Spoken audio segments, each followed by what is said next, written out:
मैंने विधानसभा में निवेदन किया है। मेरी पत्नी अमृता फडणवीस इन्होंने एक एफआईआर दाखिल की है, जिसमें उनके माध्यम से भ्रष्टाचार करके और ब्लैकमेल करके दबाव बनाकर किस प्रकार से अपनी केसेस वापस लेना, भ्रष्टाचार करना, इसकी कोशिश की गई, इसके बारे में एफआईआर है। अनिल जयसिंघानी ये एक बुकी है जो पिछले करीब 4 से 5 सालों से एब्सकॉन्डिंग है।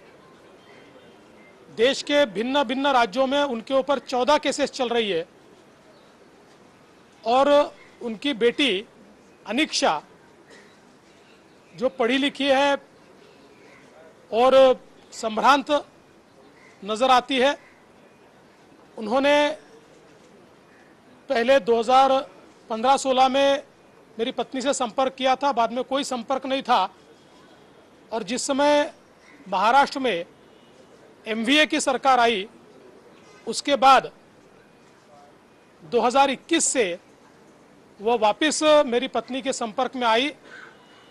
उस समय उन्होंने ये बताया कि मैं ड्रेस डिज़ाइनर हूँ, मैं ड्रेस डिज़ाइन करती हूँ, आप मेरे ड्रेसेस पहनिए। मैं आर्टिफिशियल ज्वेलरी का काम करती हूँ। और धीरे धीरे मेरे पत्नी का विश्वास संपादित करने की कोशिश की। मेरी माँ गुजर गई है, उस पर मैंने किताब लिखी है, आप उस किताब का विमोचन कीजिए। मैं 50 प्रमुख महिलाओं में आई, मेरा स्वागत कीजिए। ऐसे कई चीज़ें बताकर वो बहुत करीब आई और फिर उसने एक बार ये कहने की कोशिश की कि मेरे जो पिताजी है वो पुलिस को इन्फॉर्म करते थे, बुकीज को पकड़ कर देते थे और उसके बदले में पैसा मिलता था और ये काम में आप मुझे मदद कीजिए। और ये बोलना उसने शुरू किया। जैसे सरकार बदली और हमारी सरकार आई, उस समय ये बोलना शुरू किया तो मेरी पत्नी ने बहुत स्पष्ट रूप से कहा कि हमारा काम नहीं है। फिर उसने कहा मेरे पिता को फंसाया गया है, उनके ऊपर गलत केसेस लगाए गए हैं। तब मेरी पत्नी ने बहुत स्पष्ट शब्दों में कहा कि आपको अगर फंसाया गया तो आप एक निवेदन डीसीएम को दीजिए, वे उस पर देखेंगे। लेकिन धीरे धीरे ऐसा ध्यान में आया कि ये कुछ गलत काम कर रही है और फिर उसने एक दिन ये कहा कि मेरे पिताजी को छुड़ाने के लिए हम 1 करोड़ रुपया लेने को तैयार है।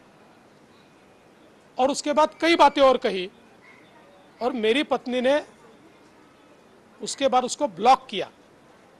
ब्लॉक करने के 2 दिनों बाद, यानी मोबाइल पर ब्लॉक किया, ब्लॉक करने के 2 दिन बाद एक अननोन नंबर से कुछ मैसेजेस और कुछ वीडियोस आए और उसके बाद